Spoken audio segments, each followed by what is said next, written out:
Bismillahirrahmanirrahim. Assalamualaikum warahmatullahi wabarakatuh and a very good morning to Yang Berbahagia Professor Dr. Ahmad Hata Rasit, our Deputy Vice Chancellor, Academic and International UNIMAS.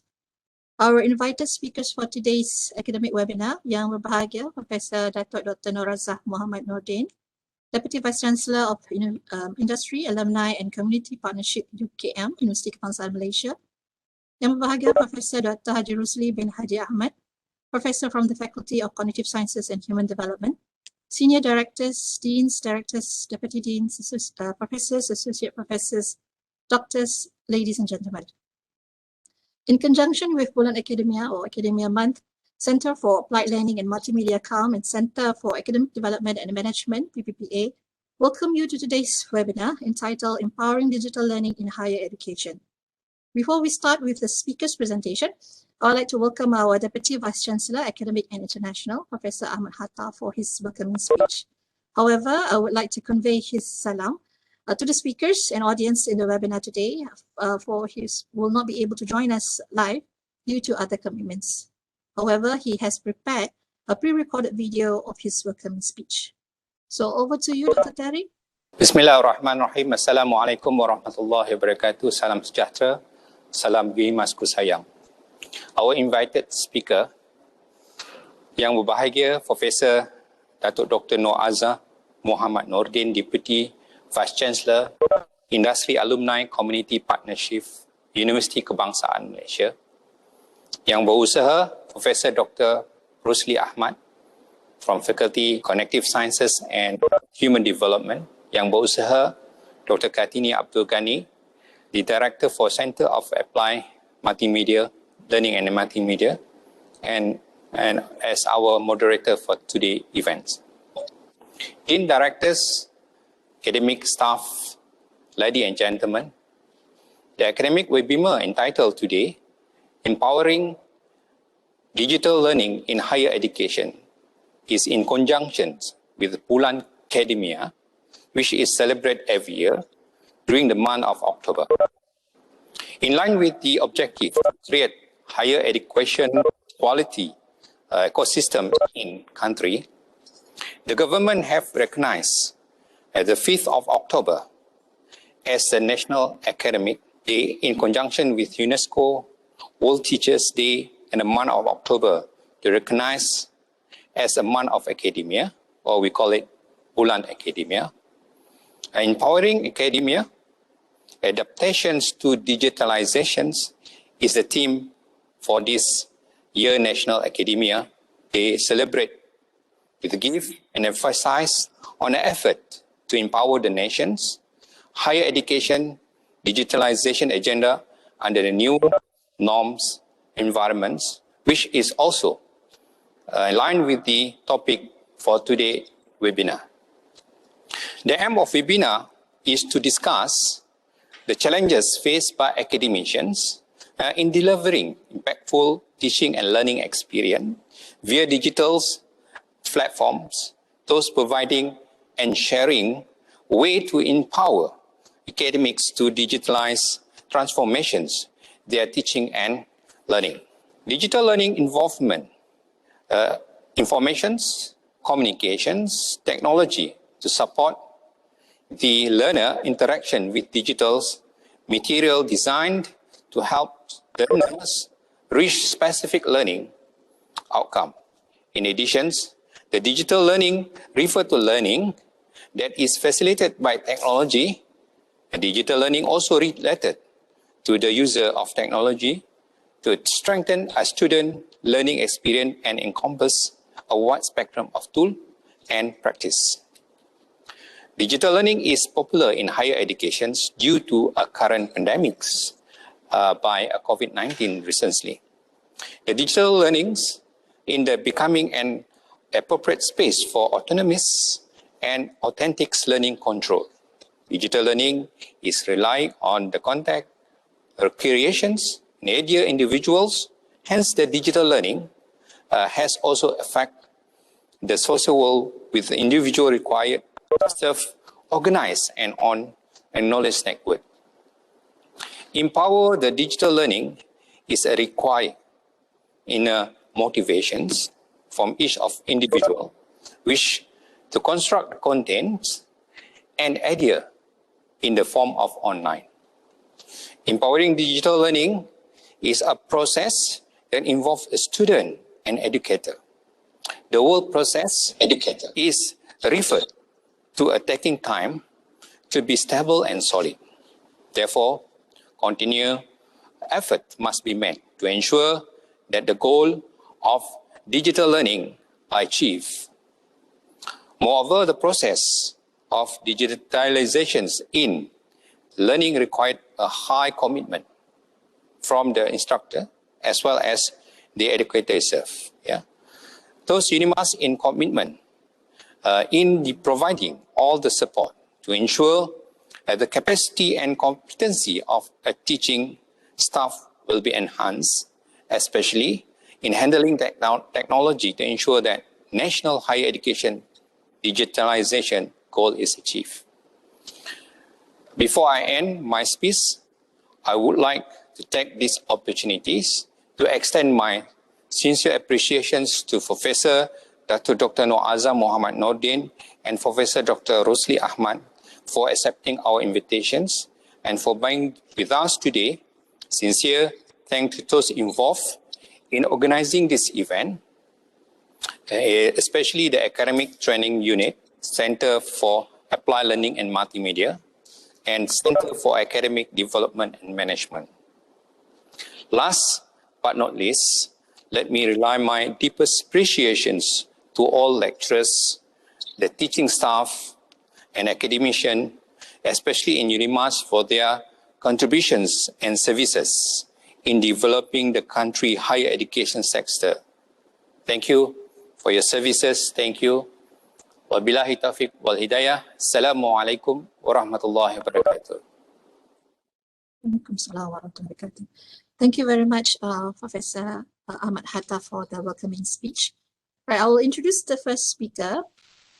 Yang berbahagia Profesor Dato Dr. Norazah Muhammad Nordin. Dr. Norazah Nordin is a Professor of Learning Technologies and Innovation and currently the Deputy Vice Chancellor, Industry, Alumni and Community Partnership, Universiti Kebangsaan Malaysia. Her research areas include massive online open courses, MOOC, mobile learning, ICT in lifelong learning, and instructional design in digital learning. The project that she leads include the development of higher education active learning spaces, HEALS, a collaborative research project with the Australian Innovative University Network. The most current projects that she leads are learning design in the fourth industrial revolution and the 4IR Cross Creative Learning Innovation for Autism. She is a University Council member of the Asian Europe Meeting, ASEAN, Lifelong Learning Hub, and an active member of the ASEAN Research Network 1, Development of ICT Skills and the Culture of E-Learning in Lifelong Learning. Professor Dato Dr. Norazah is also well known for her contribution in various international research projects. She spearheaded the development of Higher Education Active Learning Spaces project, collaborative research project between research universities in Malaysia, with the Australian Innovative University Network, La Trobe University and James Cook University. This research has successfully developed a framework for an active learning space that is compatible with all education institutions based on pedagogy, space, and technology. A leading international researcher in the digitization of education, she was recently selected by Google Education, one of the world's leading digital industries, to represent Malaysia and lead research on Google's solution applications for education in the country. She is also a member of the International Association for Blended Learning, playing an active role as a reference expert representing the Southeast Asia. She has successfully developed the world's first policy paper on blended learning, known as the IABL Dubai Declaration Blended Learning 2025. She was appointed to the editorial board of the Internet and Higher Education Journal, which is ranked the Web of Science Social Science Citation Index in Quartile 1, Q1 WOSSSCI. Welcome, Prof. Dato, and thank you for the time given to us today. The second speaker is our very own Yang Berbahagia Professor Dr. Haji Rusli bin Haji Ahmad, Professor from the Faculty of Cognitive Sciences and Human Development. Professor Dr. Haji Rusli graduated with a Bachelor in Anthropology and Sociology from Universiti Kebangsaan Malaysia. He obtained the Master of Management from Universiti Putra Malaysia and PhD from University of Bradford Management School, United Kingdom. He is the recipient of the Best Paper Award for Track 3 National HRD Conference, the Best Research Paper Award for First Middle East Quality Association in Dubai, Best Presentation Award in Management for International Conference on Economics and Management Perspective in North Cyprus. He was the Dean of Student Development Center UNIMAS from 2012 to 2015, and he's actively involved with training activities, allowing him to work with several government and private agencies. And he has written a lot of books as well. So welcome to Books of You. As mentioned earlier, today's webinar is in conjunction with Hari Akademia or Bulan Akademia. So Academia Day 2021 focuses on empowering nations' higher education digitalization agenda. So empowering academia adaptation to digitalization is the theme for this year's National Academic Day celebration, which gives emphasis on efforts to empower the nation's higher education digitalization agenda under the new norm environment. According to our Higher Education Minister, Dato Dr. Norazah Ahmad, the long COVID-19 crisis and the recovery period require us and each party to find more creative and innovative solutions to ensure that the survival of higher education of institution is continuing. So the country's education system itself is undergoing a transformation with the teaching and learning methods, which no longer based on physical face-to-face conventional method, but it's more towards connected rapidly through network of education services using digital technology, both at the national and global levels. So with that, I would like to invite Professor Dato Dr. Norazah to open the discussion on today's topic, empowering digital learning in higher education. So over to you, Prof. Dato. Thank you. Terima kasih, Prof. Kartini. Bismillahirrahmanirrahim. Assalamualaikum warahmatullahi wabarakatuh. Selamat sejahtera. I would like to share my slides. Bismillahirrahmanirrahim. Assalamualaikum warahmatullahi wabarakatuh. Selamat sejahtera. Very good morning to all. Thank you, Prof. Kartini. It's an honor. I'm very honored to be invited by UNIMAS in this occasion, and also in conjunction with the Academia Month and this UNIMAS academic webinar, and sharing my knowledge and also contributing together with UNIMAS about empowering digital learning in higher education. As we know, COVID-19 pandemic have impact higher education so much, especially in teaching and learning since 2 years ago. And the scenario that we see, the classroom, that for the 2 years, the student just came, but this is what has happened over 2 years, where the lecture halls, the classes are empty, and the university all over the world are switching into online, and also the prestigious university also suspended most of its in-person lecture for this year's courses, opted instead for synchronous online teaching and learning and distant learning. So also in Malaysia, we had made the switch to online learning. And I would like to share the survey report by the International Labour Organization, which was done in April and May 2020, about the youth and COVID-19 impacts on jobs, education, rights, and mental well-being, which is really has very, why I show this, has a very big impact on the students' life, and indirectly for the teaching and learning, for their behavior and so on. And this survey, the report The sample was youth aged 18 to 29, and about 12,000 samples from 112 countries. The result, the impact is very deep, disproportionate, where it has been particularly hard for younger women, younger youth, and youth in lower income countries. And the youth, they are very concerned about the future and their place within it. And many of between 18 and 29 all are included in our university. And this is really unprecedented disruption to universities and students. It was so sudden that we have to change the lecturers, we educators, we have to change the way we teach. If before this, we are so free to meet the student face to face, but it was so sudden that all the students were away from us, and it really has changed the way our teaching and learning. Also, at the same time, although there were pandemic, now it is post-pandemic, going to be post-pandemic, and we are also the fourth industrial revolution, where we are concerned with all the three mega trends, physical, biological, digital, and we are concerned with all the digitalization and digitization in business, in teaching and learning, where we talk about mobile devices, IoT, about the 3D printing, smart sensors, big data, augmented reality, cloud computing. And we educators in the university, we try to make really full use of this, leverage on the technology during the pandemic.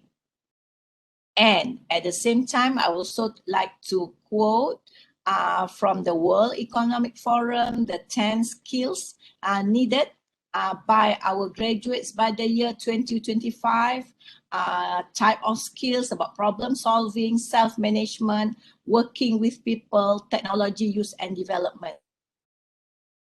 So we educate the challenges during the pandemic. We have to cover whatever the courses that we have to do it with the students, and at the same time, it is our responsible to make sure that our graduates are fully equipped with the skills and so on. And I also like to quote from the World Economic Forum, COVID-19 is pushing companies, the companies, the places that our students are going to work with, to scale remote work up to 83%, to accelerate digitalization up to 84%, to accelerate automation to 50%, and also rate of automation for human, if it is in the last year 2020, 67% using human dependency, and it is projected that by the year 2025 it will go down to 53, and it will depend on machine, 33% in 2020, and is projected by the year 2025 it will be 47%. So is it silver lining? Is it know that the pandemic that we have to use digital, and at the same time we are coping with the automation, rate of automation? And also according to the World Economic Forum, reskilling needs. 50% of all employees will need reskilling by the year 2025. It shows that we have to university have to study this to see when we revise our program whether it meets the need of the employer. And also reskilling need, it is 40% of current workers' core skills are expected to change in the next 5 years. So it looks like it's time for us, educators, lecturers in the universities. We have to relook, revise, and make full use of the technology to make sure that our graduates suit what is needed by the companies. And I would also like to share here educational mega trend. This study by the future of higher education by ADL, that you can always surf here, www.adl.com, about the category students, about the funding and research, about teaching models. And there are 9 mega trends concerned from these studies. And the topic that we are discussing today about the digitalization, it is at the mega trend number 7. It is projected that digitalized learning environment are becoming the norm. Yeah, true enough, it is now. Monitor digital innovation and blended learning is becoming the way of learning. So the digitalized learning environment are becoming the norm. Blended learning is becoming the main way of learning. So although the research was done about 5 years ago, so it's true enough. You know, we are talking about digitalization, we are talking about blended learning, and now the pandemic, post-pandemic, how will the pandemic COVID-19 alter the future of our teaching and learning in higher education? So this is our new norm of education. Now that the students just arrived, that we still do face-to-face, we do blended and hybrid. And the pandemic has really made us imagine our higher education. We have to reimagining our higher education, look what innovation in higher education that we can do. We can focus on recovering the existing system post-pandemic. However, there is also opportunity to build back for the better. And this is, in my opinion, the opportunity to reimagine our education system going forward. We are going to prepare our students for life, not just for exam. But of course, there are challenges. What new approaches can we turn to? How can educators embrace experimentation and reinvention in our teaching and learning process? Digitalization, what will it take to motivate and retain students? When we do online learning, we digitalize everything. Are you sure? How sure we are that our students will have the experience, the good experience of teaching and learning being remote, being hybrid? Where and how learning takes place, and how technology can improve learning both inside and outside the classroom after the pandemic. So this really concerns us, how digital learning, we know that digital learning is one of the ways forward for the post-pandemic, and how digital learning in higher education can thrive beyond the pandemic. So there are 3, I'm going to discuss about the elements that we have to consider when we talk about digital learning for higher education beyond the pandemic. Since the students are our main stakeholders, we as learning designer, we have to reconsider student experience. Student experience will be the most valuable investment. We have to make sure that continuous effort and create new ways to infuse values, infuse choices and flexibility in educational offering. Flexible learning, online, micro-credential, what is it for them?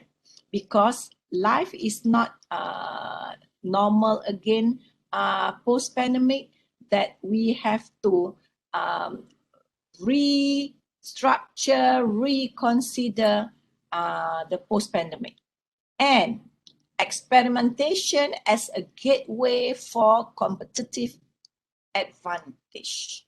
Because before pandemic, we were so free to do face-to-face.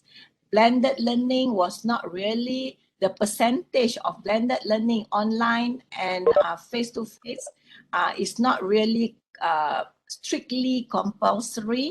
I know in the blended learning policy, it's about 30%, 70%, at least 30% online, 70% face-to-face in the e-learning policy of Malaysia.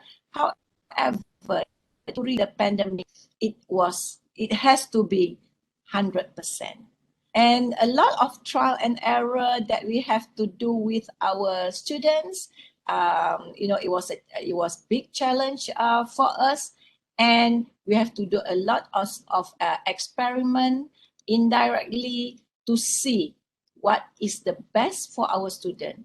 And it is so competitive. There are so many universities in Malaysia, abroad, where our students have choices which university they want to go, which is best suits them. And also, post-pandemic, beyond the pandemic, evolving from transactional to transformational.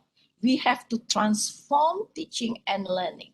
We have to do a lot of hybrid. We have to do a lot of online. We have to really experiment many platform in digital education, many apps that we explore, and the way how we reach out our students. We know that we have to entertain the diverse learners, entertain the learner diversity. Some of them, they have different, they stay in different places, good infrastructure, not very good infrastructure, and with problem of devices and so on. So there is transformation there.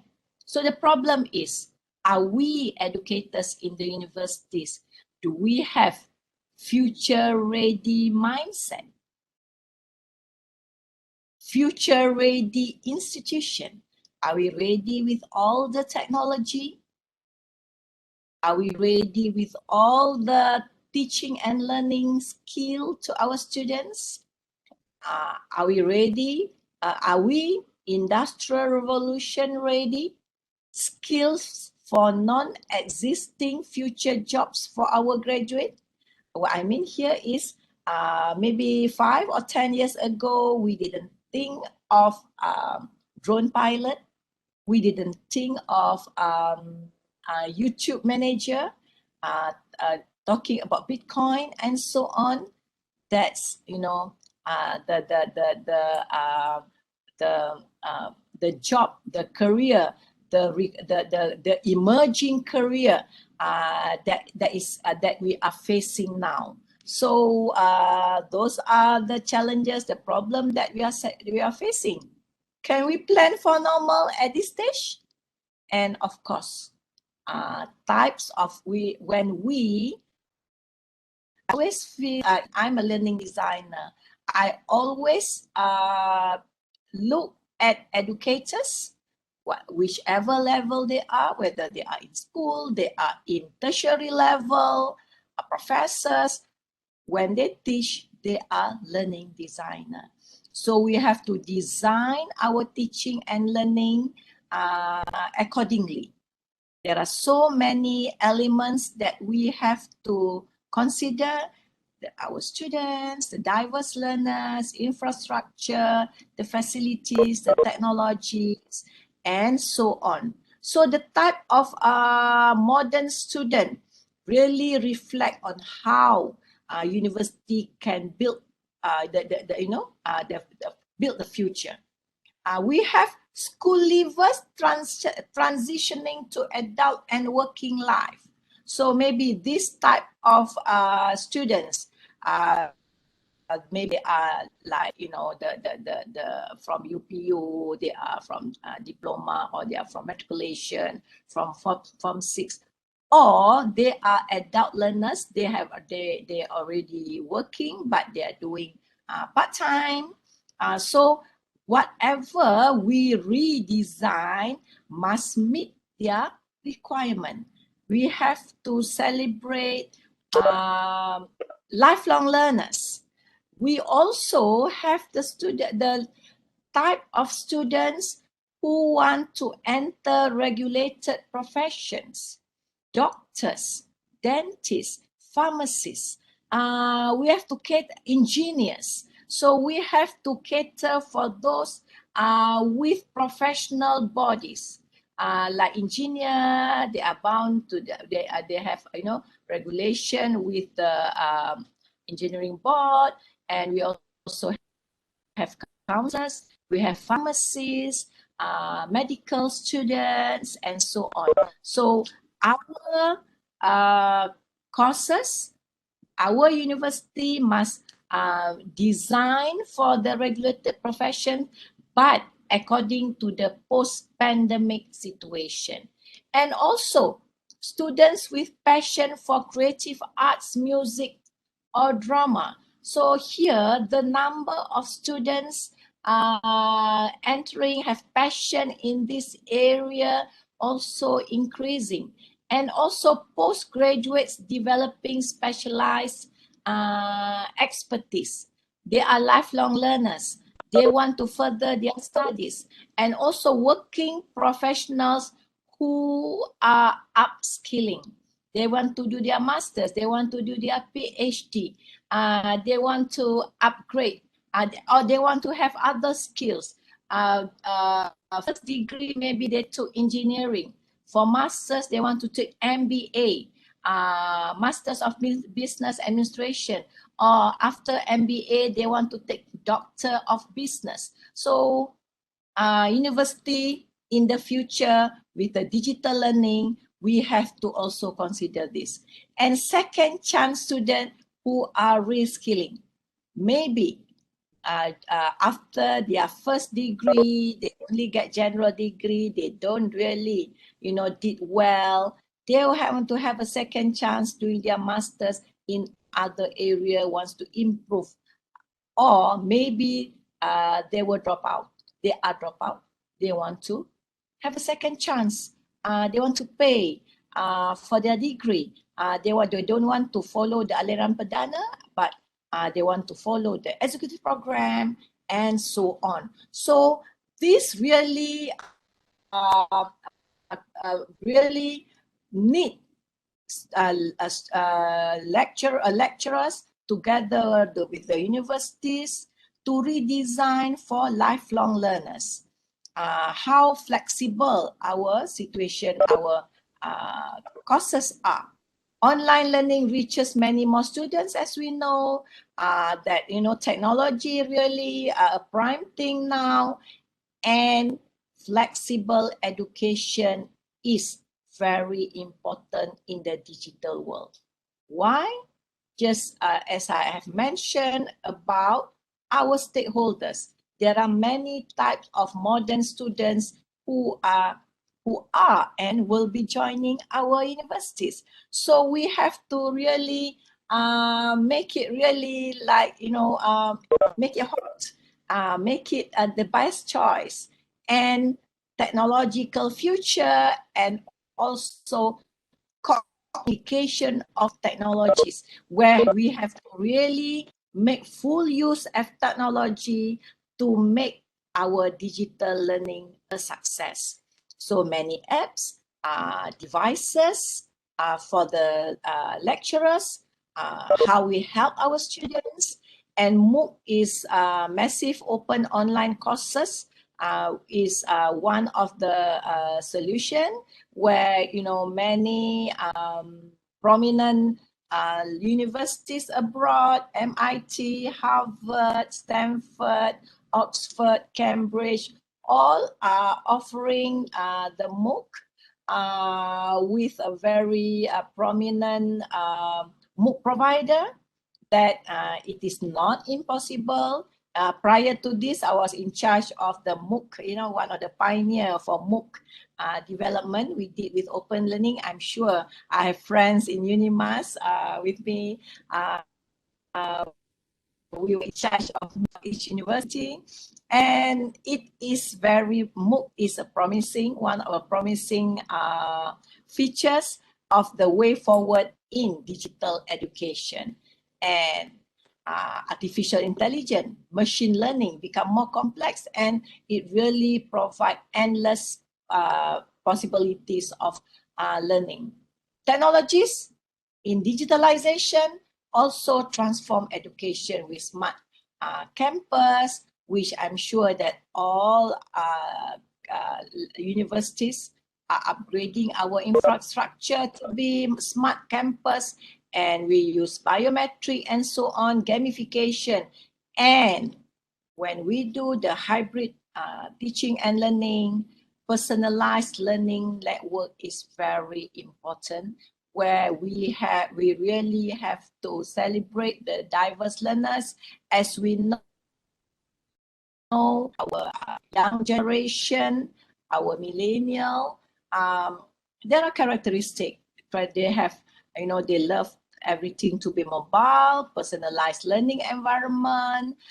They are going into, they don't really download material. They want to have upload where they want to have a space on their own in the virtual world, and they are really have very good rapport with technology.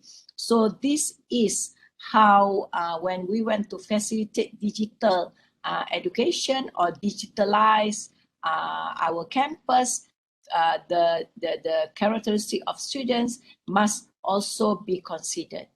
And the future of learning, the future is unpredictable. However, from the past, at least we can predict, we can invent the future. And as educators in the university, you don't need to be from the faculty of education, whether you are in engineering, in pharmacy, in architecture, and all in the area of architecture. You have to know the concept of teaching and learning, which suits your area the best. And we are going to andragogy. Why andragogy? Because we are facing many adult learners, which educators in universities need, although in this digital world, need to know how to handle what is the best teaching and learning method for adults. Heutagogy, how we empower the students for the teaching and learning. Pedagogy, the students, because they love to study or with their peers. And also cybergogy, the teaching and learning using a lot of online. And also we are going to move to 5.0, but majority is in teaching and learning 4.0, where we are using the collaborative environment that connects creative communities of learners to the world. And the world is very seamless.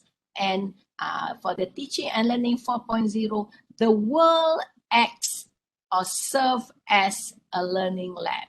So because when we want to do to take an example, you always use it virtually. So digital technology and blended learning, and also post-pandemic, Italy, they use a lot of open access, and the University of Naples, they are using back their MOOC, relook at the MOOC that they have developed before and really redesign the MOOC. And the MOOC is one of the ways forward for many countries, and connectedness, collaboration, and co-creation of material is very important if you want to go futuristic We want to go into digital learning, where learning is anywhere, anytime, and customization for a learner-first approach. This learner-centered because they want to have personalized learning environment. And pedagogy, we are going beyond pedagogy to prepare students for the future. Where pedagogy, I would like to quote Blanc and Hayes here, 2015, how we guide, we facilitate the student to explore and learn from the self-chosen and self-directed action, advance beyond their own discipline, self-determined learning, and it's really purely student-centered. And lecturers, my fellow lecturers, my friends, if we really want to use pedagogy, we have to really study so that we are the facilitator and we are the mentor, we are the coach, we know which direction our students are going. So this is pedagogy, which is very important, very suitable for modern learning. Educators of the future, what are the characteristics? They have to be good analysts, they have to plan, good planners, they are learning designer, they are collaborators, because we cannot just collaborate with lecturers in our university. We have to collaborate with the university abroad to get, to add colors to our courses. And also, I'm sure that UNIMAS and other universities, we also have partners with other universities. We have dual program, we have mobility, student mobility, we have lecturers also going for attachment. That is actually, we are going into the collaborative effort. We need to be curriculum experts. Why? Because lecturers, we are learning designer, we are subject matter experts. We know, we are the one who know which are relevant and which elements are not relevant. And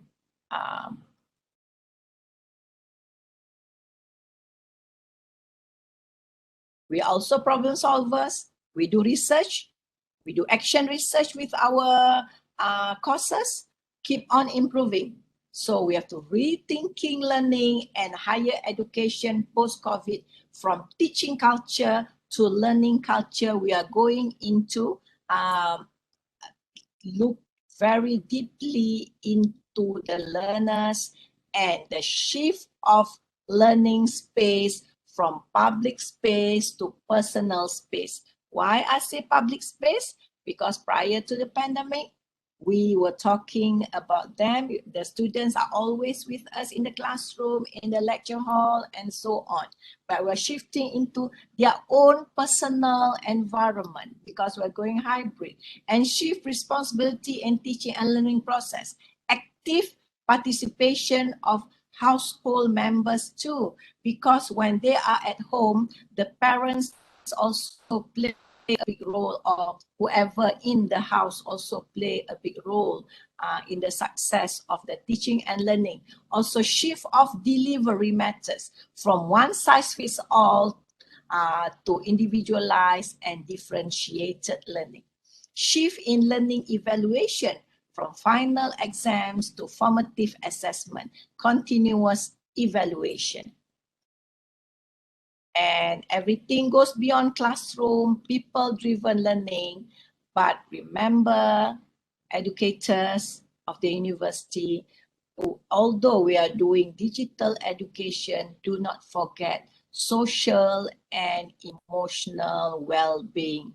Social and emotional well-being is very important in order to really make our graduate holistic, spiritually, physically, mentally, and emotionally. Because although we are online, however, we have to make the time with them, to interact with them, to make sure that they are okay, because we have mental health issue getting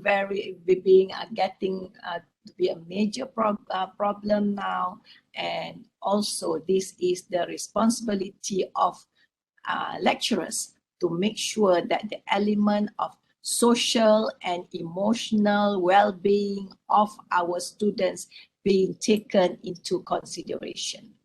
And universities need to expand and revise the curriculum if they wish to educate students for the digital future that is inclusive, sustainable, and collaborative. We designed the curriculum. I'm sure that UNIMAS is also doing the micro-credential, going to micro-degree courses, micro-masters program, and make it global. And here I also share when Prof. Kartini introduced me just now about my research on pedagogy, space, technology. We did the framework for education for the fourth industrial revolution. This is from my research, where we the element of physical, digital, and biological megatrend in the fourth industrial revolution. We blend it with the learning, space, and technology, and the skills needed in the future, the framework for the fourth industrial revolution, and the impact of COVID-19 in digitalization. Really, it require curricular changes to enable learners and educators to be ready for the ever-changing evolution of the learning, space, and technology. This is from my research, and making digital architecture a priority to help university flourish in the future. And my question, are we ready for the paradigm shift? Where does the higher education industry go from here? And let us reshape the future of our higher education with endless innovation, especially in the digitalization. Thank you. Thank you very much, Dato, for that engaging and informative sharing. A lot of inputs were shared just now from elements to consider when talking about digital learning and the future direction. And of course, all the questions at the end that we have to think about together as a university. And of course, we have to also think about the social and emotional well-being of our students as well as ourselves in maintaining our mental health. Right, talking about that as well, we move on, okay, to our next speaker. For those of you who wanted to post questions, you can post in the chat box, while listening to our second speaker, Professor Dr. Haji Rusli, on his take on today's topic, on the aspect of how we can motivate our academic staff on the digital transformation in teaching and learning. Over to you, Prof. Rusli. Assalamualaikum warahmatullahi wabarakatuh. Thank you very much to Yang Berusaha Dr. Kartini Abdul Ghani, Director of CAM UNIMAS. Okay. Yang berbahagia Profesor Dato Dr. Norazah Muhammad Nordin, DVC Industry Alumni Communicative Partnership UKM, and also yang berbahagia Profesor Dr. Ahmad Hata bin Rasit. Okay, all the deans, all the senior directors, all the academic staff, professors, tuan-tuan, puan-puan, ladies and gentlemen. Assalamualaikum warahmatullahi wabarakatuh. Again, Alhamdulillah, thank you to Allah, thank you to Rasulullah sallallahu alaihi wasallam for giving us these particular opportunities.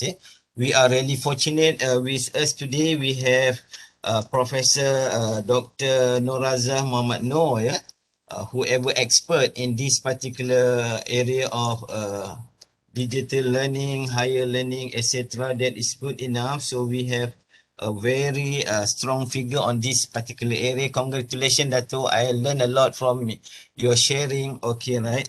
So I would like to say that, so Prof. Dato forward to us this particular question. Are we ready for the paradigm shift? Okay. Are we ready for this paradigm shift in terms of embarking ourselves for digital transformational in learning and teaching? Are we ready? From my perspective, yes, 100% we are ready. Why we are ready? A'udzu billahi minasyaitonir rajim. Allah mentioned in Al-Quran, laqad khalaqnal insan fi ahsani taqwim. We are the best creation in the world, created by God. So when created by God, of course, Allah knows everything. Yeah. For those maybe not Muslim, you have whatever belief system, right? So your belief system also mention, I believe, about the importance of that particular one. Yeah. Okay, right. So what are the proven that we are ready? We already 19 months with COVID-19. Yeah. So our semester 1, semester 2, semester 3 intersession, we managed to use whatever digital learning or e-learning or whatever name. Yeah. So that's a good indicators that we are learning. We are ready for that particular one. Yeah. Inshallah. Alright. So let me try to share whatever related slide. Yeah. Okay, this is topic given to me, motivating academic staff for digital transformation. I believe that as we all know, yeah, we are ready for that particular matters. By hook or by crook, we must, because we don't have any choices. If not, we have whatever the way out for that. Are we ready for that particular one? Of course, we are not ready for that one. But we are ready in terms of to have whatever teaching, learning, using whatever e-learning, online, etc. Inshallah. Yeah. All right.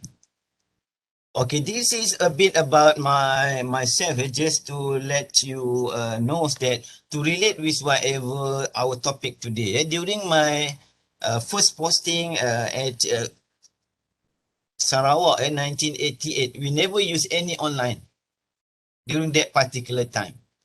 Okay, when I joined BLTC, Batu Lintang Training College, back to my hometown, I joined IBDA. So far, we also never use that particular type of what we call instrument or media, right? What we use only OHP, overhead projector, during that particular time, but we still can survive. Yeah. But when we move to this particular new, what we call new centuries, yeah, 21st centuries, yeah. So of course, when I join UNIMAS, okay, I start to use whatever related computer things, yeah. So until now, yeah. So hopefully that is whatever what we need to face now. No excuse for that particular matters. Okay. Yesterday should be Maulidul Rasul, right? Okay, so selamat menyambut Hari Maulid Rasul for those celebrated it, yeah. Okay. Nabi Muhammad sallallahu alaihi wasallam received this first ayat. A'udzu billahi minasyaitonir rajim. Iqra' bismi rabbikal ladzi khalaq khalaqal insana min 'alaq iqra' wa rabbukal akram alladzi 'allama bil qalam 'allamal insana ma lam ya'lam. So meaning read. Alhamdulillah, we are in this particular business. Okay, we can be called as teachers or lecturers or whatever name, no problem. The most important thing I will share. We will share whatever knowledge to our customers, to our students, to our undergraduate, masters and also PhD degree. Doesn't matter. That's why. So when we involve seriously in this particular business, yeah. So that's why this particular ayat really can give us whatever a spiritual type of motivation that whatever we perform, this one is really beautiful and very noble. This is in line with whatever first ayat mentioned by Allah subhanahu wa ta'ala, right? And then for the Muslim, we believe that we know about this. Talabul ilm faridatun ala kulli Muslim. Meaning to say demanding, seeking knowledge is obligatory for every Muslim. And we are in this particular business. Very noble type of business. Whether we are ready or not, thank you God. Thank you to government of Malaysia also for giving us these particular opportunities. Because of that, whether we like it or not, we don't have any choices then. we must try our best to make sure we can deliver the best for our 21st century citizens. Yeah, all right. So, ladies and gentlemen, so I would like to recap a bit about whatever mentioned by Prof. Dato. Yeah, okay, about the 21st centuries. Yes, 21st centuries. So we have this particular concept, the borderless world. Yeah, Kiichi Ome recognized or introduced the concept of the borderless world. So one of the important mechanism for the borderless world should be because of the ICT, right? Information Communication Technology. And then because of that, we embark seriously with all the teaching and learning using whatever ICT, as mentioned by Prof. Dato. Yeah?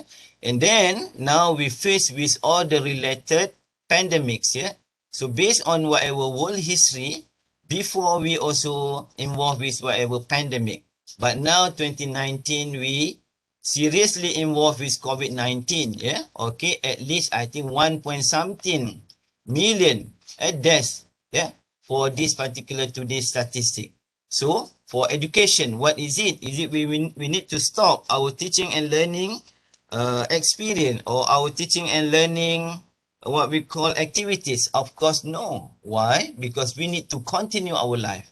When we need to continue our life, that's why we need to think whatever ways and means to make sure we can continue teaching, continue supervising, continue consulting, continue advising, continue helping our clients, our students. So that's why we have today online session, etc. Not only in Malaysia, of course, all over the world. Yeah, because now the world become very, very small, the borderless world, right? Okay, right.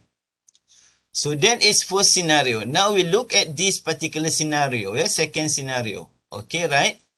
So we are that at the university levels, yeah, with the public or private universities, yeah, all right. So lecturers, whether you are professors, associate professors, senior lecturer, or lecturer or tutors, or whatever foreigners, okay, we appoint you as whatever as a teaching staff here. I believe that we all in these particular categories in terms of generation. Yeah, maybe not many of us traditionalists. Yeah, I'm baby boomers. Yeah, I was born 1964. Yeah, so one of the characteristic of baby boomers not really computer savvy, Dato, for my case, but for your case, I think a big difference. You are really good in your area of study should be in this particular what I call area, right? Okay, and then we have Gen X also. Maybe UNIMAS we have a lot. And then we have millennial. Of course, we don't have any Gen Z yet, yeah, for our academic staff, yeah. So that's why we try our best to help our student, to coach our student, to facilitate our student, etc. But we also have whatever our own characteristic, our own perception about ICT, etc.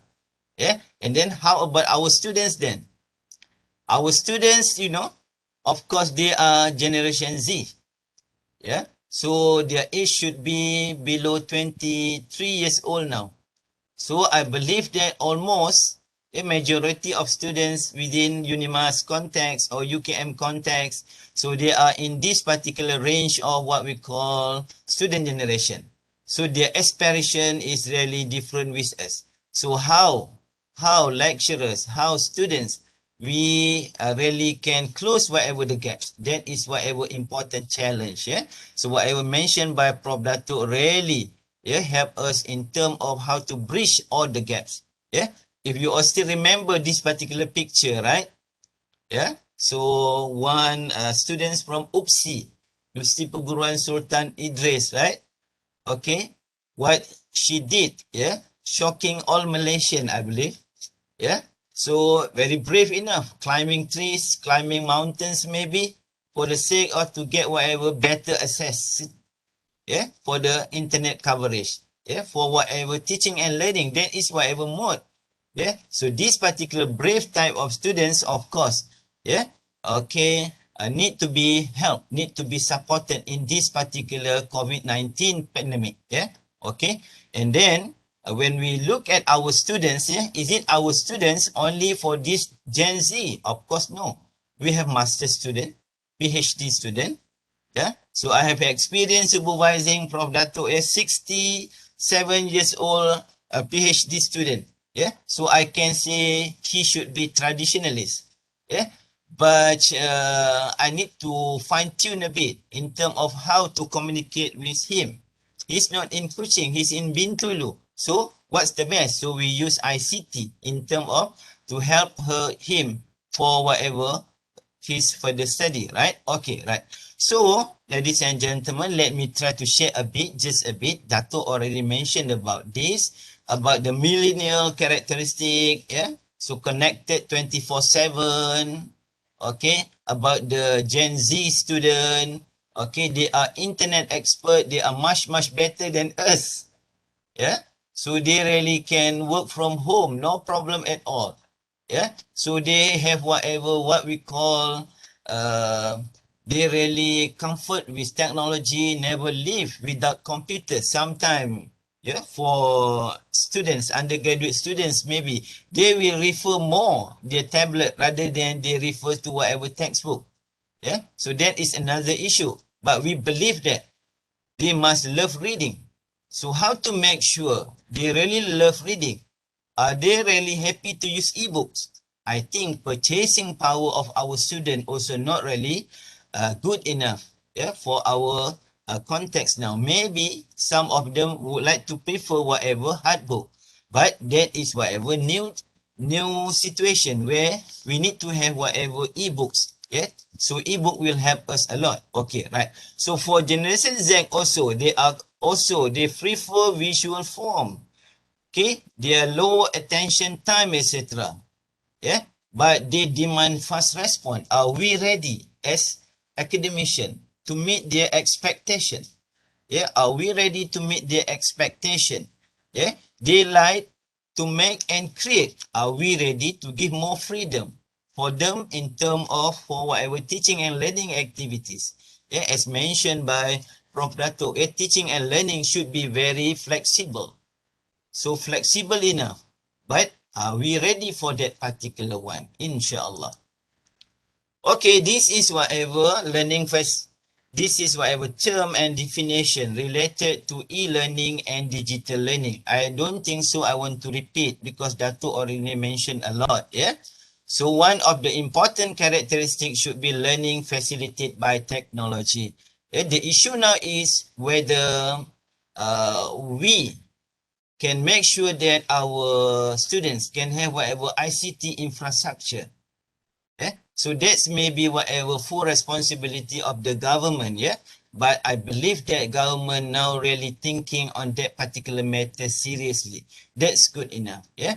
Okay, so when we talk about e-learning, digital learning, yeah, combination of e-learning and blended learning along with offline digital learning, yeah, sometimes we need to be very smart enough, meaning to say whatever teaching and learning activities still can be occurred effectively, yeah, whether we want to use online e-learning or blended, or we can have also flexibility in terms of mechanism for that particular teaching and learning. Okay, right. For what we call teaching and learning, we have different type of learning using technologies as mentioned by Dato. Let me repeat a few. I think lecturers, academicians, professors, senior lecturers, so are we quite familiar with this? I believe that you all very familiar about this.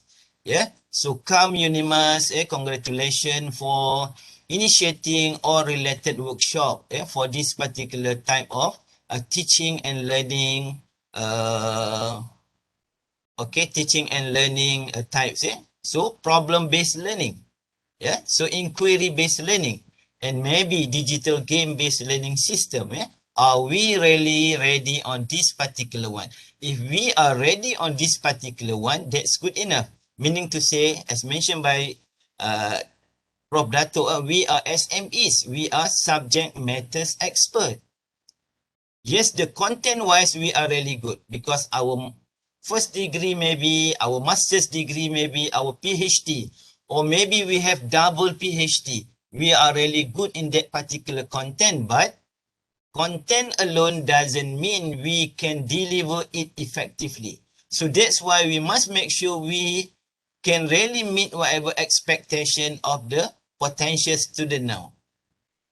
And also we need to think about the COVID-19. We cannot have what we call face-to-face type of interaction. Because of that, we need to make sure that we really ready for this particular matters. Yeah, whether we like it or not, I believe that we don't have any choices. Unless lecturers, yeah, my respected lecturers, if you are ready to have whatever early retirement. Yeah, all right. So we proceed with this particular slide a bit, just a few, okay. So when we talk about digital or e-learning, okay, students will have whatever control over these particular matters. Yeah, this is something good. Yeah, something plus about e-learning. Yeah, so what is our role? We will discuss later. Okay, in terms of the time, they can have whatever no longer restricted to time as before, of course, right? In terms of place, anyway, yeah, dari Perlis hinggalah ke Sabah, we can have our online, no problem. Yeah, just a matter of whether we are ready or not. So how to make ourselves ready for that particular one? This one I will discuss later, all right? Okay, in terms of the pace, they're really good. More or less time-based on student pace. Yeah, but we can have whatever, what we call lecturers type of what we call mentoring sessions, right? Okay, so we know that our student like imagery, maybe like audio, maybe like video. So using whatever online facilities, we can make sure that we can give them whatever the best. All right. So what are the strengths? I don't think so I want to repeat. Yeah. So this one is really interests me. It's fun. So for lecturers, are you sure your teaching and learning session really make you happy? Really make you enjoy? Really make you feel comfort? Really make you feel, okay, I like it very much because I also really enjoy that particular games. But whatever game must be in line with whatever related topic, related objective, etc. Yeah, so we know about the strength of digital learning or e-learning. So what? So now we need to ask ourselves whether we are on the right track for that or not. Whether we want to support that particular movement or we want to take whatever stand just to wait and see. If we just wait and see, I don't think so that's good enough for our nation. Because as we start, we know that whatever teaching and learning, that is in line with our religions. Yeah. All right. So this is whatever digital learning strategies as mentioned by Dato also. Let me try to share with all the participants a few. All right, maybe we can have whatever 360-degree assessment. Nowadays, yeah, consultants, educators talking about 720 degrees. What is it? Meaning to say, after we have some sort like evaluation or assessment, we also thinking about rethinking about that particular assessment. So the metacognitive aspect is really important. So how we want to digest, how we want to blend our teaching and learning facilities to make sure we can offer whatever at least 160 degree or maybe 360 degree or much better. We are thinking about 720 degree type of teaching and learning evaluation. All right. Okay. Right. I think I want to skip this one. Okay. Right. Now we want to focus about the role of ourselves. Yeah, the role of ourselves. Whether we are ready for this particular important move or not. We don't have any choices, right? So, what are the role of lecturers? Okay, so we can list it a lot. You name it, we can list it, no problem. Yeah, but is it we are ready to make sure we can really move ahead with this particular change? Yeah, so let's say we want to become facilitator or instructors for this particular type of teaching and learning activities. So are we ready for that? Is it we have enough KSANOs? Is it we have enough knowledge on that particular matters? Yes, of course, we are subject matter expert. Are we also have enough skill on to use whatever new technologies, to think whatever the best for our class, etc.? Yes, we need to think on how aspect. Okay, after that, is it we have also good attitude? Studies by University of Cambridge among 1,000 managers, why they are really successful managers in their business, in their whatever work, because of not because of the cognitive aspect, because not because of the behavior, because of not of the physical setup, but the most important thing because of the attitude.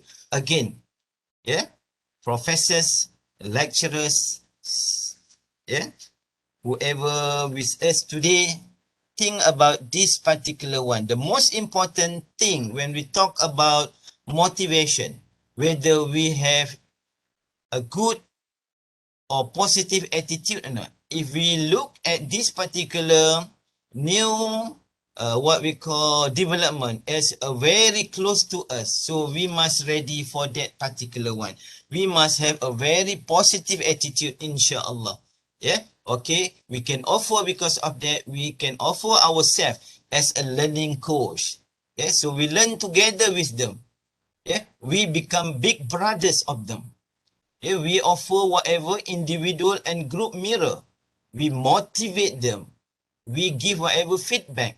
We have whatever role to assist for student to learn. And the last one also, we want to create information literate student. So meaning to say, as mentioned by Prof. Dato, maybe, not maybe, I believe that student need to have control on their teaching and learning experience. That will give a better perspective on their understanding for that particular one. Okay, right. So the way forward, okay.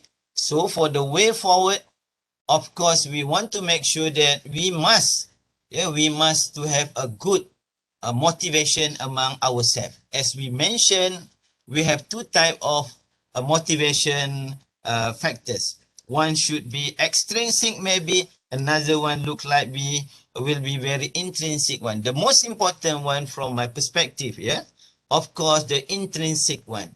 The intrinsic one will be more strong, will stay long, will make ourselves more serious, give whatever our fullest commitment. So for that particular one, when we have intrinsic motivation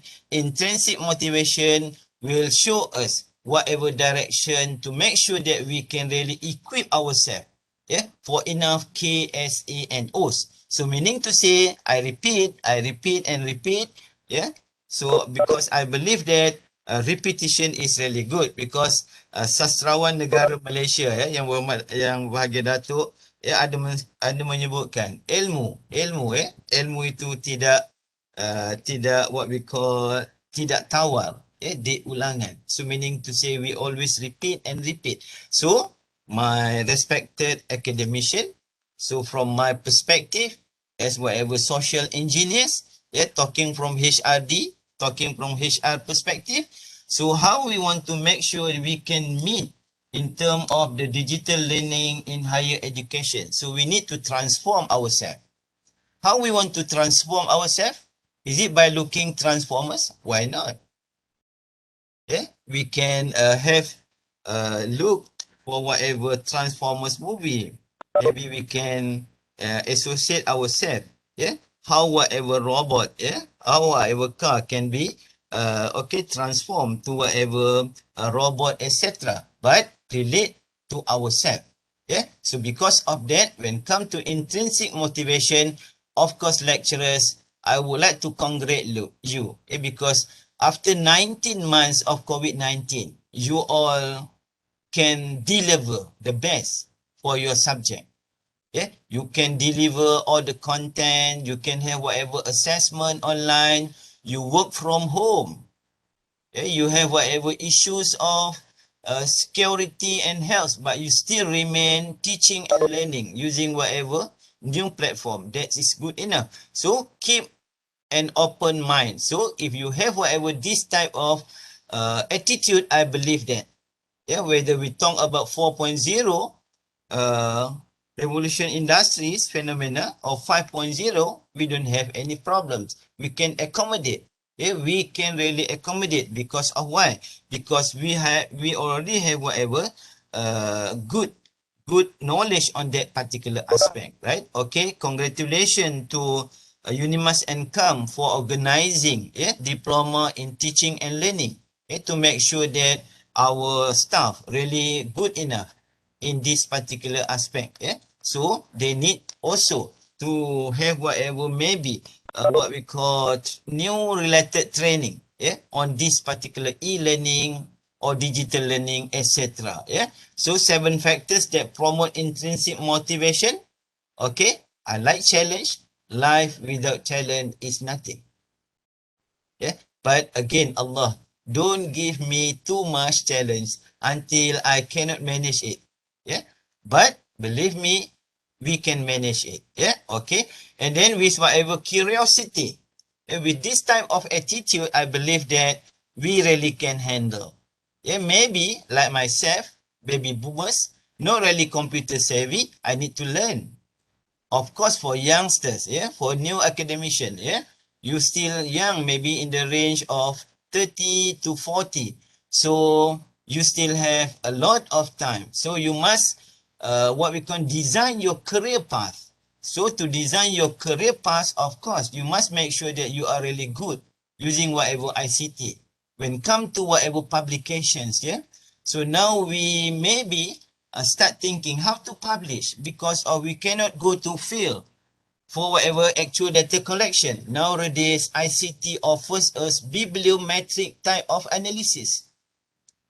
When we really good in that particular methods, we can publish not only for Google Scholars, maybe Scopus Tier 1, Tier 2, Tier 3, Tier 4, and also whatever related article or journal to Web of Science, etc. So meaning to say, look at whatever ICT and take it as whatever good for us. Of course, we need to have whatever adaptation. Okay, maybe we need to have some sort like a modification. That's up to you. Okay, right? And then for university at the university level, I would like to propose for CAM and also UNIMAS maybe. And actually they already have this type of recognition yang berbahagia Dato Prof. So CAM always have whatever recognition for whoever's academic staff, really champion in whatever area of blended study, etc. That's good enough. Maybe I would like to propose, maybe, I don't know, maybe we can try to have this particular what we call recognition also to the baby boomers group. Baby boomers group, they not really maybe computer savvy, but with this particular initiative, hopefully they really want to try. The power of try is really important. All right. Okay, motivation strategies. So what we need to proceed now? What we need to go now? What is our direction? Okay, right. So my respected colleagues, okay, professors. Okay, now we need to move forward. What is the best motivation strategies? I don't know, to be honest. You should know yourself. You should have whatever answer on this particular one. But talking from general perspective,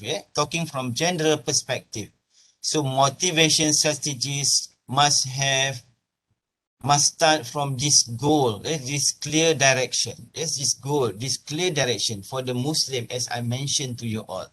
So we, every day, we say that, okay, inna salati wa nusuki wa mahyaya wa mamati lillahi rabbil alamin. Sesungguhnya salatku, kehidupanku, hidupku, matiku, semuanya kerana Allah, kerana Tuhan. So, mengapa tidak we take these opportunities to make sure that our teaching, learning, our research, our publication, all related aspect with that particular direction. So, with that particular clear purpose, of course, we will try the best to make sure we can accommodate with whatever area of change. Yeah, we can unfreezing. Yeah, we can have whatever changing.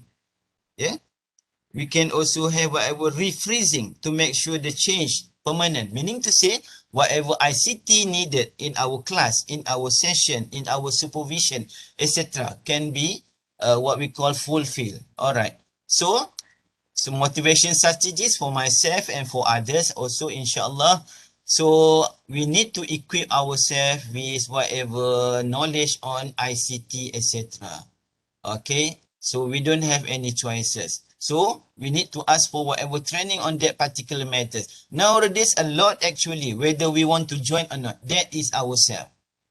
So please make sure that we are open to whatever new knowledge. Okay, after that, we also must make sure that we can have enough skill. The most important thing, our attitude. I believe that 100% of lecturers here, we are in a good attitude. That's why we still survive until now. Yeah, with good attitude, no problem. We can change whatever world. We can accommodate with whatever pandemic. Maybe later we will have whatever pandemic 2022, we don't surely know. But with e-learning, with whatever digital learning, we have KSAs on that. No problem. We can accommodate easily. Yeah. Of course, we need to have whatever supporting system also for that particular matters. Yeah. All right. So the way out from my perspective should be training and development. Yeah. All right. So the last one, okay, conclusion from me. Okay. The rapid technological progress of human civilization is causing evolutionary needs for the rapid changes in the educational concept, yeah, as mentioned by Prof. Dato. Yeah, okay, right. So new standard have been accepted worldwide, yeah. So we cannot wait and see only. We must really involve actively. Why? Because we are a Khalif of God. We are a servant of God.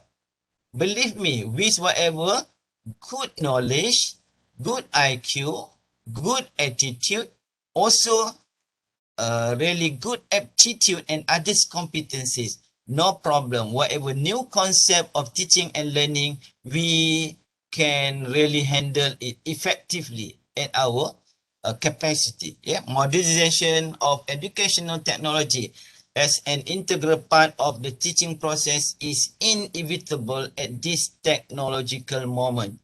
Yeah, so I end my session with this particular words: education, not just an arts, not just a science. Yeah, so teaching, learning, supervising student, research, publication, etc. that need to be closely in our heart, should be blended in our mind, in our soul, and in our body. That will become whatever in line with whatever religions. Yeah. So, inshallah, with that, I believe that. So, whatever will come in the 22nd centuries, maybe Q2, Q3, Q4. Believe me, we can handle it wisely because we are the best creation in the world, not created by, not said by me, but the one mentioned clearly by Allah subhanahu wa ta'ala for the Muslim. A'udzu billahi minasyaitonir rajim. Laqad khalaqnal insan fi ahsani taqwim. We are the best creation in the world. So that's why whatever happened, we have whatever skill, etc. to manage it wisely. With that, back to Prof. Dr. Kartini. Thank you. Assalamualaikum. Thank you very much, Prof. Rusli. I think today I received a lot of blessing. All the speakers are direct me as professor, which I'm actually just a doctor. But thank you very much. Inshallah. Inshallah. Okay. To Professor Dr. Rusli and also Professor Dr. Norazah for the presentation. We have received a few questions in the chat box, and we'll try to cater all the questions within the time frame that we have. We'll go to the first one from Dr. Siti Zanaria binti Ahmad Ishaq. Assalamualaikum, Prof. Dato Dr. Norazah. Thank you for your brief but comprehensive talk. UKM is one of the oldest and well-known universities in Malaysia. Please share successful and challenges stories on online learning implementation in UKM due to COVID-19. Thank you. Prof. Dato. Yes. Okay. Thank you for the thank you, Dr. Kartini, for the question. Thank you for the good question, and thank you, Dr. Siti Zanaria. It looks like she wants me to share maybe the best practices, the challenges during the COVID, or how we solve the problem about teaching and learning. Of course, I can share when I was the dean, and at macro level during I'm the TNC now, and the micro level. Okay, at the micro level for all the deans, of course, the way I myself solve the problem. So as UKM, we have the teaching and learning. We call it pengajaran. I think UNIMAS also have the center. I think the center that Dr. Kartini is heading. Are you heading the center for teaching and learning? Yes. Yeah, Center for Applied Learning. Yes. Yeah, for the whole university, for the whole UKM, for us, pengajaran UKM, we call it, is the center for all, which will, when the pandemic, as I mentioned in my presentation, is so unprecedented. It happens so fast. Usually, the center organize the workshop. It's optional whether you want to go or you don't want to go. But during the pandemic, everybody, they has to go. They have no choice. So at the university level, they have the workshop, and at the faculty level, okay, the Dean's Council. All the deans, we have a council at the university level, where here when we want to do the teaching and learning, when the students are away from us, and the lecturers also lack of skills and so on. So we have separate attention, separate treatment, separate intervention for lecturers and for the students. For the lecturers, of course, we did survey. We did survey for that, so that it is empirical, what they need actually, in terms of trainings, in terms of their readiness, in terms of devices. So we have a proper statistics, whether they have the devices, the training that they need, the software, the hardware, and so on. So we start from there, because I really use as learning designer, we use the AD model, the analysis, design, develop, implement, and evaluation. So we really use that framework to do this intervention during the pandemic, and that's for the lecturer. And from there we know whether they need devices or not. If they need devices, we see whatever in the faculty that we have, we lend it to them first, and whatever they can do. For your information, when I lead the Faculty of Education, we have the iPad for all lecturers. So they have the iPad to do the teaching and learning, and we start from there, and we start to design the workshop as soon as possible, and we have a team that will conduct the workshop for the lecturers. We have in our governance, in each faculty, we have assistant dean for teaching and learning. So she is in charge of gathering all the experts in ICT. I myself being the advisor, and the assistant dean being the chairman for the community for the workforce. So we built the work. We came up for the workforce immediately.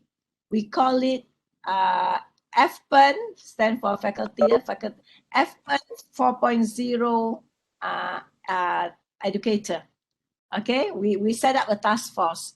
So this task force, we designed the workshop accordingly. For the we offer the list of workshop according to the date and so on, according to the lecturer's need. From the beginning, we have beginner, intermediate, and advanced level. Okay, and also we have support system. Support system because the lecturers sometimes when they are at home during weekends or at night, they need a support system when they want to upload, download, they want to develop their own learning object and so on. So we have online support system. We use the Telegram for the online support system, so it is always active there. During this pandemic, we can see that there are so many lecturers who are willing to contribute, to share 24/7. So this is the way we really have a teamwork there. That is the treatment for the lecturers. And for the students, we also have the assistant dean for the students and alumni. So she will, for each faculty, the assistant dean for the students, they will do the survey for the postgraduate and for the undergraduate for each level with the help of the program coordinator for each program to see what devices the student have. We just use Google Form. What devices they have, the access of internet, the data that they have, where they stay, and so on. What they need. So from there, we divide them into group and we help them with the devices and so on. So of course, this, although it cannot help totally, but it will minimize the teaching and learning. Just at least we solve many of the problem faced by the students and the lecturers. So that's how my faculty and the UKM are doing it. So that is for the first question. I also see the second question about the lab. Okay, about the lab, of course, especially when the engineering students, science and technology, they really have their specimen. They have to do it real time. They have to put the specimen in special place and to examine and all that. Okay, for that course, of course, video, some of the critical course, video cannot help. That we do the target. They have to take other semester.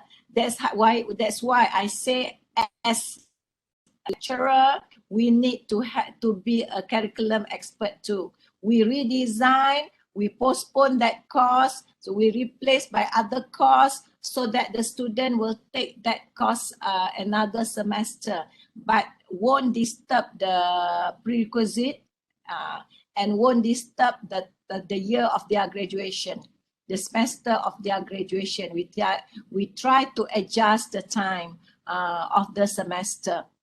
And also, they still, when during the pandemic, they still come after the total lockdown. Okay, after the total lockdown, when the permission, where we get the permission from the Majlis Keselamatan Negara, they came batches. They only a group of them came. They take turns. Like if they have fieldwork, they have, especially for counseling and so on. The board of council, about the board has determined how many hours must be face-to-face and so on. So we wait. We wait for the MK Majlis Keselamatan Negara to say yes, we can do it face-to-face, and we did. We did it face-to-face, but in batches, and we really look at the space, the kuliah, the day one that we use. I have one, it's so tedious because after one batch has finished, we do the we sanitize the whole room. After we have sanitized, only the next batch come. So that's how we did during that time. So of course it takes time, and for the special, for the science, for engineering, they solve the problem. Of course, we have to be very it was a tedious work, because we have to arrange the student to come to do the swab test, and in the college also we have to, there are cases at the colleges, and of course some of the students sometimes they misbehave. We say don't do gathering, they still do gathering. There were cases in the colleges. But Alhamdulillah, we managed to settle most of the problems. But we take turns, and some of the courses we make it longer, and they don't get the grade at the previous semester. We make the grade as SM, sedang maju. So they have to take another half course, although during the normal semester, they don't have no such thing as sedang maju for that particular course. But for this, during the pandemic, we do the sedang maju, because so that for the next semester, they can register that course another time and finish the portion that they have not finished. So it's a bit of, tedious work for the program coordinator. However, it solved the problem. That's why we say this is, we don't do transactional, we do transformational, where after this, we really reimagine, redesign our curriculum so that it suits various situations. I hope I have answered Dr. Farah's and Dr. Siti Zanaria's questions. Thank you very much, Prof. Dato. I think it is the same happens in UNIMAS as well. When we first received, when COVID-19 were here in UNIMAS as well. We have to sort of start with awareness and engagement with the stakeholders, the students, as well as the academics, right? And I'm very... Yes, Dato. And one more thing, Dr. Kartini, I would like to add, another challenges is about the evaluation. The lecturers, they don't really get used to the online examination that we have to do. We have to do training for the lecturers, and also practical. Usually they go to the companies, but now they have to do the continuous evaluation. They have to do the students have to do many activities, and before that, the lecturers have to design all the activities so that it suits the learning objective, program objective, and so on, and the student learning time. So the evaluation and the challenges in developing the rubric, and we look at it as innovations. They innovate a lot, because prior to this, no such rubric, but now there are rubrics for the continuous evaluation. And when we do the online examination, of course, tempting the attempt of cheating and so on. Of course, we have to install the proctoring system. Prior to the pandemic, we didn't even think of buying such a system, but now we have to buy the software, the proctoring software, and so on. and the senior lecturers, maybe they're not used to developing the learning objects. We make the lecturer, the senior lecturer, we embark on, we really support team teaching. The senior lecturers and the young lecturers, the senior lecturers, they are very strong subject matter experts, and the young lecturer, they are very strong in technical thing, and the teamwork make it very, very strong and almost ideal. Yeah. Right. Thank you. Thank you very much for the tips. Especially your experience handling, managing, coordinating your faculty academics in facing the challenges of COVID-19.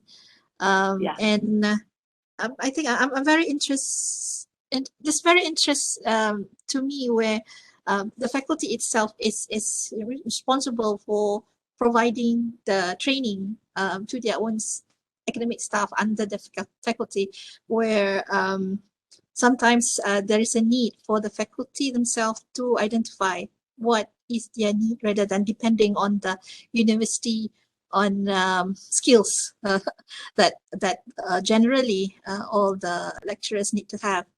And of course, for Dr. Farah Akmal, questions on some of the courses really need to be face-to-face rather than online. Yeah, because I think for UNIMAS as well, since we are already in phase 3, we allow, same thing, allow students to enter the campus by batches, stage by stage, especially for those courses that really require face-to-face, and of course the need to rearrange the curriculum so that for courses that do not require face-to-face can be assigned later in the semester. Right, thank you for that, Prof. Dato. I think probably one more question with regards to when we talk about social and mental well-being. Most of the time, students' mental health is the main concern, but less attention or consideration is given to the lecturer's psychological needs. How can the university support your suggestion, both from Prof. Dato and Prof. Rusli? Can university support the lecturers in this matter? Lecturers? Okay. Yes. Because we usually focus on students, but we wanted to also make sure that the academics be in a well, their mental health is also being looked after. So what is your opinion on how we can support the lecturers in this matter? Prof. Dato want to go first? Yeah. Nanti lepas tu lah Prof. Rusli lah. Okay. Bismillahirrahmanirrahim. From my my experience and from experience from UKM, of course we have our club kebajikan for the lecturers. That's why we have survey just now. We ask them and so on. We have to reach out, and this is where leaders of the PTJ of the Pusat Tanggungjawab play big role in reaching out. Their lecturers, not only lecturers, but other staff, staff pelaksana, yang bekerja di office, the typists, our PAs, our pembantu takbir, our lab assistant, technician, we don't know what happened to them. So that's how the group, the WhatsApp group, Telegram group, sending, all the nice words and celebrating birthdays online, reaching out our lecturers. This one is during the pandemic. Reaching out our lecturers via Telegram, via all the social media.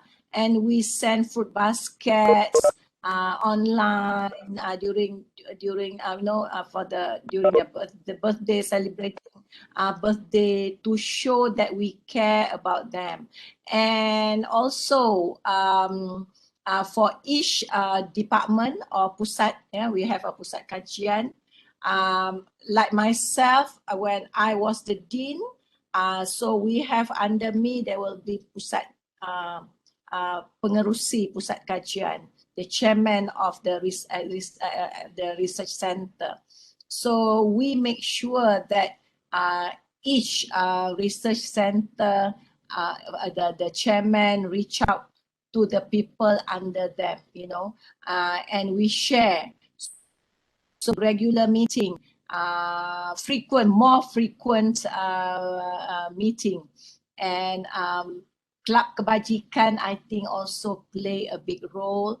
And the good thing is we do a lot of activities together. We do webinar and so on, so that we can see the involvement. We see their existence there, and you know, to make sure that they are not down, they are not alone, and the social well-being.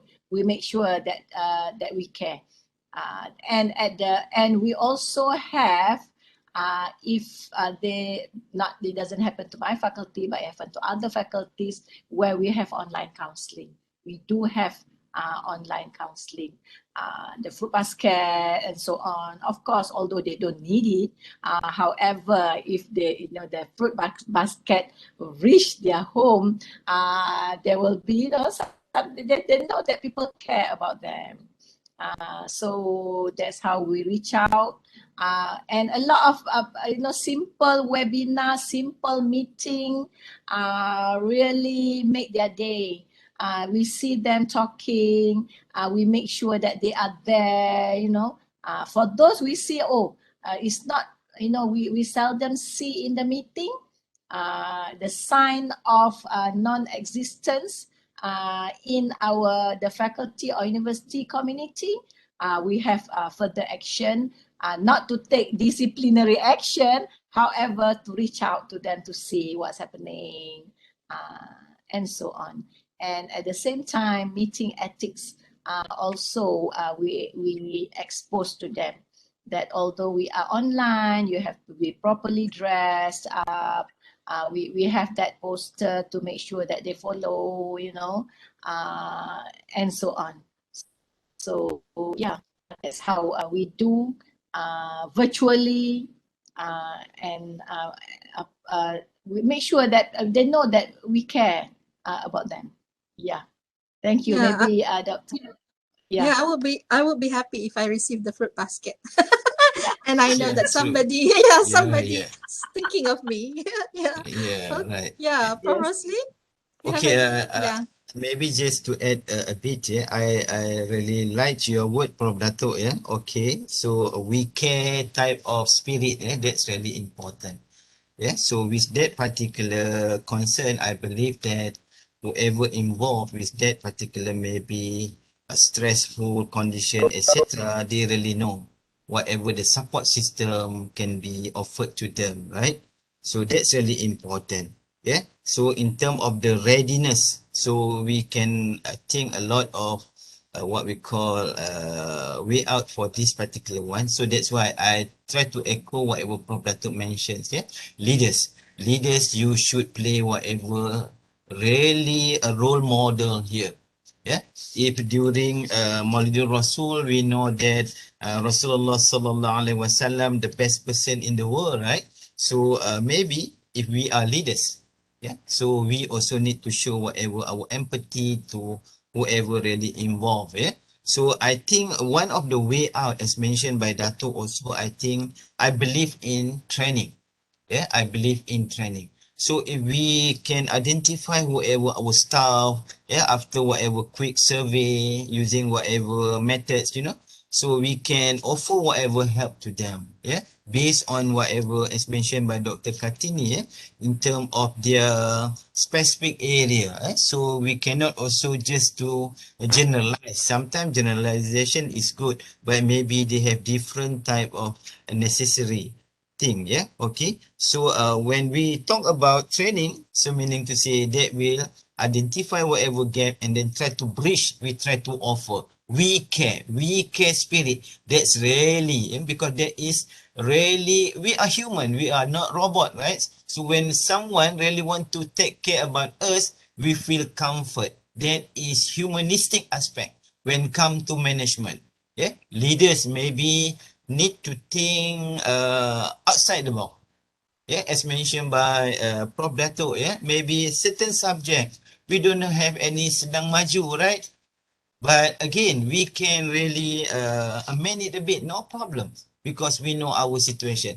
So my last word from me, I think this COVID-19 pandemic, this digital learning, this e-learning, etc., just a challenges for us. Believe me, with whatever support system, with whatever help in terms of the social and well-being, etc., of the staff or related staff, we are happy enough to contribute not only to our university, inshallah, to our state, to our nation, to our ummah. One time, hopefully, we can sit. Kita akan duduk sama rendah dengan orang lain, dan bila kita berdiri, kita juga sama tinggi.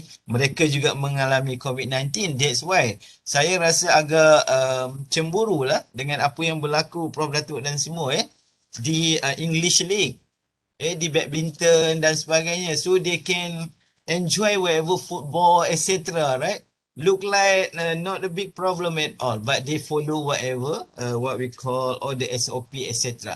Kita pun mengharapkan dalam keadaan yang sama, but ready for digital learning, ready for online learning, etc. That will give whatever extra, what we call extra benefit to our student. Yeah. So with that, thank you very much. Assalamualaikum. Waalaikumsalam warahmatullahi wabarakatuh. I think that will be the last question, and we have come to the end of the seminar. Before we end, is there any probably a last I give to the speaker if you have any last words to our academics in facing the challenges ahead. We start with Prof. Dato. Bismillahirrahmanirrahim. Assalamualaikum. And good afternoon to all now. For me, during this post-pandemic, post-pandemic, the endemic, we have to be, as educators in the university, as I say just now, we are learning designer for our students. We have to be flexible, face the challenges, be creative about it. And in this digital world, we have to learn, relearn, learn, unlearn, relearn, and make sure we are always in line, relevant with all the latest. We are the subject matter expert, so we need to be relevant at all time so that we can be the best educator at the university. Other than researcher, but with the students, we have to be an excellent learning designer. Be creative about it so that we are relevant at all times. Thank you. Thank you, Prof. Dato. Prof. Rusli. Okay, thank you, Dr. Kartini. Yeah, okay, from my perspective, I think whether we like it or not, we must ready for whatever the challenges that we face for this particular world. So we need to make sure that we really can transform ourselves. So I just want to remind myself, to transform myself, nobody can do that. So I need to be brave enough to transform myself. The transformation in terms of the knowledge, the skill, the attitude, the aptitude, and also others' competencies. Yeah. So as human beings, we are not static, right?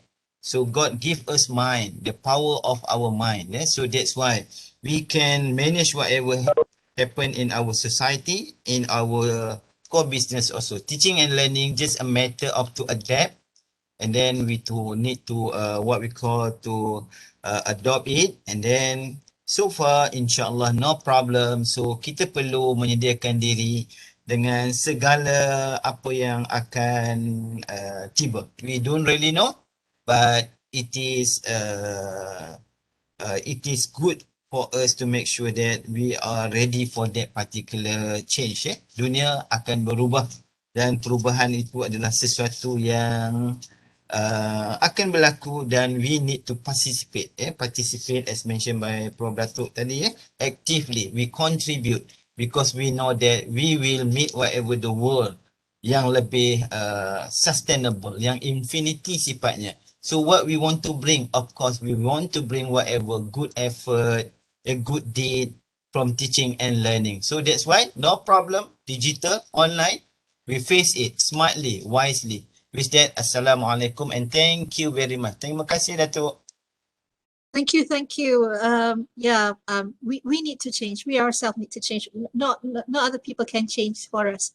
On that last note, on behalf of the UNIMAS and organizers of today's event, CAM and PPPA, thank you so much for both speakers yang berbahagia, Dato Dr. Norazah Muhammad Nordin from UKM, jauh tu, and Prof Dr. Haji Rusli bin Haji Ahmad for taking the time to be with us today. We had a very engaging and wonderful, thoughtful discussion. I hope that the audience and those who are with us today benefited and gained more knowledge and understanding of how we as academics can be a change and in control in providing quality, impactful and meaningful education to our future generations. Happy academia to all. Thank you and take care.